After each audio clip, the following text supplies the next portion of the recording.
لكن شكل عضال اللي شيء oo nafta geed ka mid tahay isku asxaafalida tu oo tuuga waxa dhayso inta nafta ku leeyahay tamar qaar kood asxaanay sameeyaan Soma hatta asoo tuuga aadan ajir loo qoraa sadaqo runtii ana ugu dhacday sheekh habeenada kamid ah waxaan Horn Africa shaqeynayay ayaa xilli dambaan idaacad ka soo bixi jiray Horn Africa gaari ay soo qaadi jiray idaacaddu barnaamijku wuxuu dhamaan jiray 6 saac Soomaa baabuurkii oo shaqaale soo qaaday geeday qaanay cilidoobay markaas waxaan iska sii ruweyna waa soo lugay xaafaddu waxaan deganaa xamar jilid xaafadda soo soo dhexmaray waxaan ku soo dhacay isbaaro waa habeen saq dhexe isbaaradii aan waxaan leeyahay nimankan bistoolad wixii la qabay kugu dhicina waxana moodin markii kii koowaad yimid ibaar lahaa akii bistoolad ugu ay aqoon wuxuu walaa ninka odayga ahaa waay warbaa kaay waay ninkan faraaqad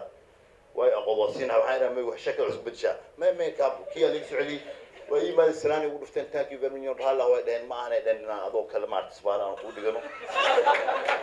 taagi aan aado baasti waa salaani niyo xaalada keentay dheen وقدويننا إنه سأسبارك وده واحد على سأسبارك وده تاكي عنا واسو شيء كسر أنت سي سعودي ميو إله أنا قصاره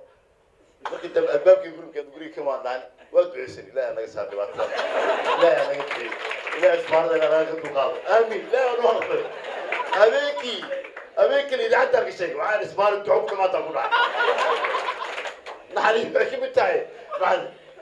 وادويت ما دويت نروح الشكل على إنه عيد خذودي كخبطة توجا وصنعي عيد خذودي خبطة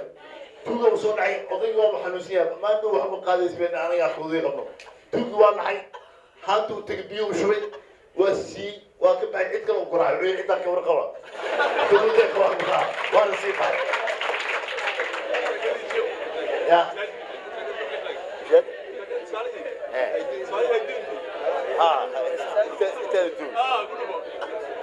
runtii waxay ka mid tahay Soomaa asxaanka ka mid tahay marka idinkii wax bartay oo aqoon leh oo maanta shaqi oo dadaalayo idinka tacaawanaya runtii hawmalan tumada naftikooda waa u duceynayna ilaahay khayr ka siiyo naftikooda waxa ku jira kuwa nafta xataa khayr ka jecel